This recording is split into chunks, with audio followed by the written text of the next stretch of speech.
Pessoal, dando continuidade ao estudo da nova república no Brasil, analisamos no vídeo anterior os governos, aliás, do presidente Lula, e nesse vídeo em específico nós analisaremos os dois mandatos até o impeachment da presidente Dilma Rousseff. É importante a gente dizer que em 2010, o ano das eleições presidenciais para a escolha do sucessor do presidente Luiz Inácio Lula da Silva, uma pesquisa encomendada pela Confederação Nacional da Indústria, CNI, apontou que o índice de aprovação do governo federal era de 87% naquele momento. E o partido do PT, com apoio do presidente na época, do Lula, indicou a candidatura de Dilma Rousseff ao cargo de presidente do Brasil. As eleições deram vitória a Dilma Rousseff, que derrotou naquele momento o candidato do PSDB, José Serra. Então, em janeiro de 2011, o Brasil tinha a primeira mulher presidente. Era um fato histórico, obviamente, muito importante ter uma mulher na presidência da República. A Dilma já havia sido ministra de Minas e Energia e ministra-chefe da Casa Civil no governo Lula. Desde o início passou a ser chamada de presidenta, como ela preferia ser chamada, foi ridicularizada por muitas pessoas. No entanto, vale dizer que a norma culta da língua portuguesa aceita as duas grafias, presidente e presidenta, portanto nisso não havia erro algum. Era realmente a nossa presidenta, a primeira presidenta do Brasil. Bom, iniciou o governo num espírito de continuidade do governo do seu antecessor, do Lula. E isso causava um certo incômodo em todos os setores. Mas ela logo impôs um estilo pessoal e trouxe ideias próprias e um jeito próprio de ser para o seu governo. Vale lembrar a trajetória política de Dilma, que em 64, aos 16 anos, lá em Belo Horizonte, iniciou sua trajetória de militância política. Participou de vários grupos de oposição à ditadura militar, porque, quem não lembra, por favor, assista o vídeo sobre ditadura militar no Brasil, o que significava de fato ter uma ditadura, e a luta desses estudantes, de muitos intelectuais e artistas, essa militância, para ter o retorno da democracia. E lutava contra a censura, a opressão e a tortura. Bom, a Dilma fez parte de vários grupos de oposição, inclusive do lado armado, porque foi preciso pegar em armas para de fato chamar a atenção para o que estava acontecendo. Tinham muitos estudantes morrendo, muita gente sendo torturada, e os militares permaneceram no poder por 21 anos. Assistam o vídeo, né, estudando, porque aí a gente consegue entrar num consenso. O que eu gostaria de lembrar, porque é impossível não falar sobre isso, é que Dilma Vana Rousseff chegou a ser presa na ditadura militar na década de 70 e ficou presa por 3 anos, foi torturada, inclusive pelo coronel Brilhante Ustra, que foi idolatrado pelo nosso atual presidente, Jair Messias Bolsonaro, enquanto estava, né, dentro do Congresso. E o fato de você idolatrar a tortura já é um fato inominável, é horroroso. A Dilma foi torturada de várias formas, né, violentada inclusive sexualmente, e é até horrível falar sobre isso, mas depois vocês podem pesquisar, né, eles injetavam baratas, ratos na vagina das mulheres, fora outros meios de tortura. Então, assim, há uma trajetória política, uma luta pela militância e que divide a opinião das pessoas. Há aqueles que vão condená-la por isso e outros que vão exaltá-la justamente por isso, por essa luta pela democracia. Então existia uma trajetória política na vida da Dilma, que foi a nossa presidenta, né? Enfim, ela se filiou ao PT em 2000 e em 2010 acabou sendo candidata e assume a presidência do Brasil no dia 1º de janeiro de 2011. Apesar da de ter uma crise inicial no governo, porque haviam denúncias de corrupção de alguns ministros, logo no início. E vale a gente lembrar que denúncias de corrupção e atos de corrupção ocorreram em todos os governos. Isso, infelizmente, não é prioridade, né, de um único partido, como tem se desejado acreditar, né? As maiores dificuldades vão aparecer mesmo por conta de um contexto internacional. Uma crise internacional que desde 2008 vinha acontecendo, mas que tornou o ambiente muito desfavorável. Então aquele ambiente que antes era favorável ao crescimento, como foi no governo Lula, deixou de ser, trazendo desafios inesperados para aquele momento e fez com que os planos originais tivessem que se adequar e baixou absurdamente as expectativas daquele momento, né? A economia, ela passou a seguir uma política econômica que já vinha sendo seguida no governo Lula. E a gente vai acompanhar que naquela época, em 2011, 2012, o presidente do Banco Central, que era o Alexandre Tombini, ele vai optar por aumentar a taxa básica de juros para tentar combater a inflação e estabilizar a economia, né? Aos poucos, isso promoveu alguns reajustes em direção à instalação de juros mais baixos, mas houve muitos desafios. Em 2012, a balança comercial brasileira chegou a registrar um superávit, foi o pior desempenho em 10 anos. Então isso já trouxe uma instabilidade muito grande para o governo Dilma. Havia uma forte preocupação com as classes menos favorecidas, com o desejo de elevar a qualidade de vida dessas classes menos favorecidas. Nos 2 mandatos de Dilma houve uma forte preocupação com isso e a gente tem um reajuste do salário mínimo para tentar aumentar o poder de compra dos trabalhadores, investimento em obras sociais e de infraestrutura, além da continuação do Bolsa Família, do Programa de Luz para Todos, o ProUni, que era uma continuidade do governo Lula. No governo da Dilma, ela buscou estabelecer, e havia uma preocupação muito grande com as gestantes brasileiras. Então começou em Belo Horizonte para depois se estender a todo o território nacional, a Rede Cegonha, né, um programa lançado em março de 2011, que era de assistência a gestantes e crianças, com a finalidade de diminuir a taxa de mortalidade infantil, que de fato era enorme. E também o programa Ação Brasil Carinhoso, que lançado em maio de 2012, daria um reforço ao Bolsa Família como complemento, né, visando, obviamente, o auxílio de famílias em condições de extrema pobreza. Crianças de até 6 anos, né, essas famílias receberiam cada membro R$70. Claro que com aquelas exigências: continuar matriculados na escola, carteira de vacinação em dia e uma série de questões que seriam acompanhadas, justamente como uma tentativa de manter a qualidade de vida dessas pessoas que vivem em situação de extrema pobreza. Houve também um investimento no SUS com relação a medicamentos gratuitos como para asma, porque a preocupação era com a internação de crianças e havia uma pesquisa que comprovava que a asma era uma das doenças que mais causava internação de crianças no SUS, então investiu-se nesse setor também, tá? Com essa preocupação. Em relação à educação, além da continuação do ProUni, o Programa Nacional de Acesso ao Ensino Técnico e Emprego, Pronatec, tá? Foi também criado para aumentar a oferta de escolas técnicas e profissionalizantes federais, concedendo então bolsas de estudo a estudantes e profissionais em cursos técnicos e profissionalizantes, porque você, dessa forma, aumenta a oferta de mão de obra especializada, aumentando a oportunidade de emprego para essas pessoas, né?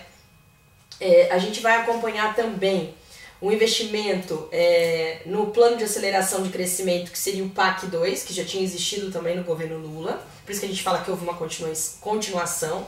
Programa Minha Casa Minha Vida 2, né, voltado principalmente para famílias de baixa renda.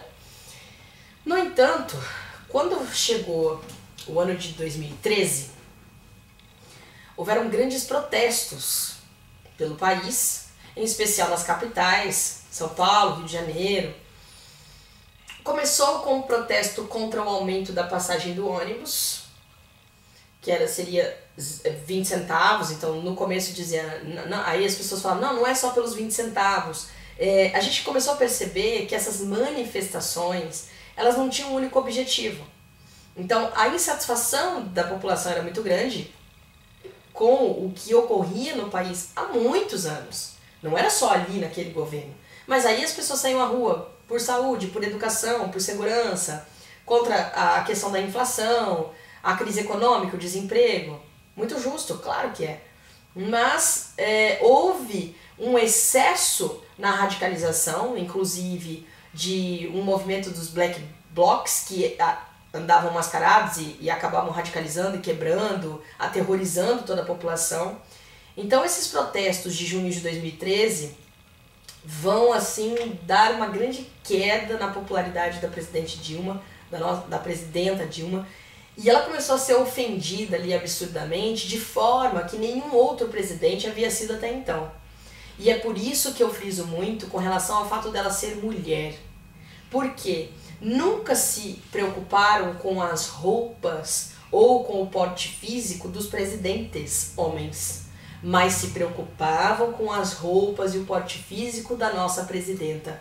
Então não adianta a gente querer esconder e tapar, né, com um véu aquilo que de fato acontece. Pelo fato dela ser mulher, trataram da forma que trataram, né? Enfim, denúncias de corrupção novamente, a Operação Lava Jato, em março de 2014, a Polícia Federal vem com tudo e descobre um esquema ferrenho, né, dentro da própria Petrobras, e uma série de empresários e políticos vão sendo, né, minados e acusados de organização criminosa, falsidade ideológica, lavagem de dinheiro, crimes contra o sistema financeiro. Vem o escândalo do doleiro Alberto Youssef, o ex-diretor da Petrobras, que era o Paulo Roberto Costa, uma série de esquemas que vão surgindo aí e um apoio midiático muito grande que jamais tinha sido visto na história do Brasil. Porque foi o que eu comentei com vocês, em todos os governos brasileiros, aliás, antes mesmo da gente ser uma república, sempre houve corrupção. A corrupção não foi inventada pelos brasileiros, inclusive é bom lembrar que na mesma época em que ocorria a Operação Lava Jato no Brasil, na Itália houve a Operação Mãos Limpas.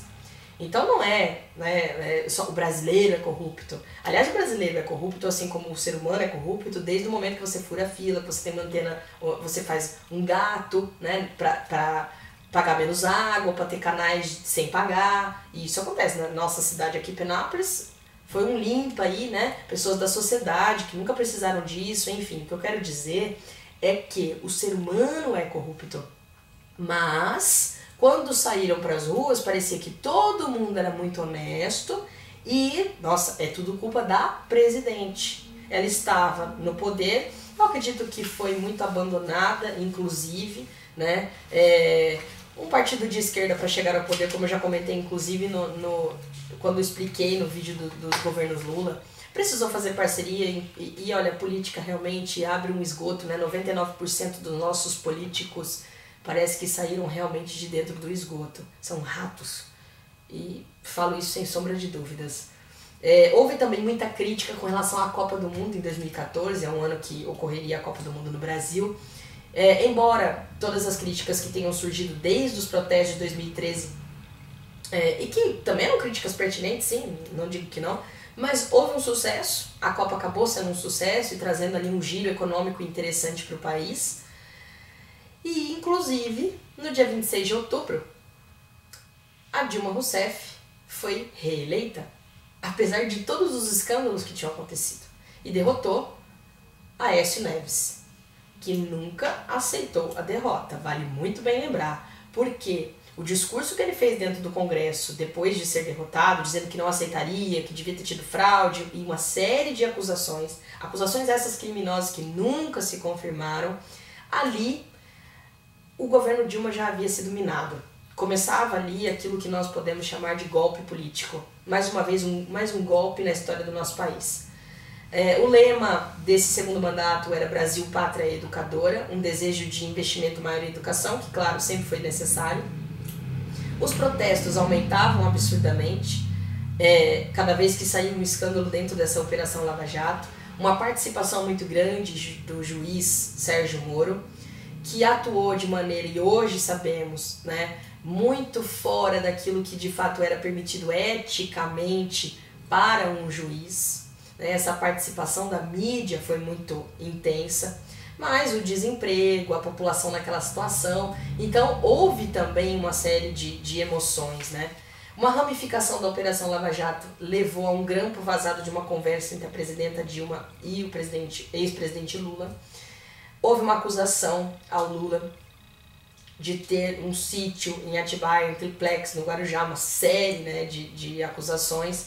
O Eduardo Cunha aceita abrir o processo de impeachment contra a Dilma no final de 2015. Foram ali cerca de 273 dias de processo de impeachment, até que em final de agosto de 2016 a presidenta Dilma foi condenada, né, foi impeachmentada, como alguns dizem, mas é um impeachment fatiado, e é isso que é importante a gente entender. Qual era a acusação, para começo de conversa? A acusação é de que ela teria cometido pedaladas fiscais, que são crimes de responsabilidade fiscal. O que isso significa, falando de forma mais simples?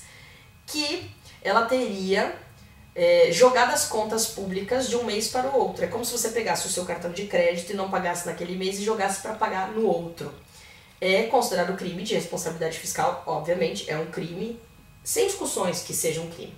A questão é, pedaladas fiscais já foram cometidas em outros governos anteriores e nunca tomou essa proporção de abrir um processo de impeachment. Por isso que a gente fala na palavra golpe. Tanto que, segundo o artigo 52, parágrafo único da Constituição Federal, ela é condenada, né? O próprio STF condena, leva para votação, aquela votação vexatória, porque eu fiz questão de acompanhar, e vocês sabem disso, todo mundo sabe disso, que quando a gente assistia pela minha mãe, pelo meu pai, pelo meu cachorro, pela minha filha que não nasceu, eu voto sim pelo impeachment. Coisas absurdas foram faladas ali, aí a gente vê o quanto o esgoto foi aberto e precisamos realmente de uma reforma. Né? Essas pessoas que ficam ali, famílias inteiras vivendo da política, né? O Neto, né? O ACM Neto, é a família Sarney e quantos outros que vivem encostados na política, do dinheiro pago por nós, pelo povo. É isso que a gente precisa entender. Né? Então, chega dessa idolatria. A gente precisa analisar por que eu estou dizendo com relação à questão da Dilma como mulher. Porque como mulher eu preciso me posicionar. É impossível não falar dessa questão do fato dela ter feito adesivos dessa mulher para colocar nos tanques de combustível, como aquele sinal de que estavam, né, penetrando. Coisas absurdas fizeram com essa mulher. E ela foi digna até o último minuto, até o último discurso, sem ofensa, sem gritaria. A imprensa sempre foi muito bem tratada pela presidenta Dilma. E agora talvez estejam enxergando isso mais diante, né, da figura grotesca que nós temos e que trata esses jornalistas, né, com o jeito que a gente tem acompanhado. Isso é inegável, não sou eu que estou dizendo, não é uma invenção. Tá ali para quem quiser ver. Basta a gente abrir os olhos. Né? Ah, mas é muito sincero. Não, isso não é sinceridade, isso é falta de educação. Né? Da mesma maneira que a gente sempre olhou e falou, o Lula é uma pessoa nunca estudou, não sei o que, não tem formação. Ok, eu acho que realmente todo político deveria ter formação, inclusive formação ética, que falta a todos eles, né? Ou pelo menos a 99,9% deles. A questão é que 2/3, né, da votação ali culpabilizaram a Dilma. Ela foi impeachmentada. Por que eu disse que é um impeachment fatiado? Porque ela perdeu o cargo como presidenta, ela foi afastada imediatamente, assume o vice, Michel Temer, que será alvo do nosso próximo vídeo, mas ela não foi inabilitada pelos direitos políticos por 8 anos, que seria comum no impeachment, como foi o do Collor, e como seria de acordo com a lei. Porém, como as pedaladas fiscais sequer tinham sido comprovadas quando ela foi impeachmentada naquele momento, ela então perdeu o cargo como presidenta, mas ela não foi inabilitada, então ela não perdeu os direitos políticos por 8 anos. Ela pode se candidatar a vereadora, a senadora, enfim, uma série de questões. É interessante a gente falar sobre isso, né? Podemos, num outro momento, também voltar a comentar. Inclusive no vídeo do Michel Temer eu posso falar um pouquinho melhor sobre essa questão também por que chamar de golpe, né? Mas é aquela questão também, se a gente analisar, infelizmente, essa aliança política, né? Quando você se alia a pessoas como o Michel Temer e tantos outros, você corre esse risco, né? Corre-se esse risco. Infelizmente, foi a nossa primeira presidente mulher e foi tratada da forma como foi tratada. Porque havia uma acusação, havia a questão do crime, que sequer ficou de fato comprovado, mas que foi cometido por outros também, mas nunca levaram, né, a sério. Mas com ela foi diferente. O tratamento dado a ela foi diferente. E isso precisa ser reconhecido. A história mostra, a história leva um tempo, mas ela mostra a verdade dos fatos, para quem quiser ver, né? Porque há aqueles que se negam a enxergar, isso também é um fato, tá? Então eu vou parar o vídeo aqui e o próximo a gente fala sobre Michel Temer.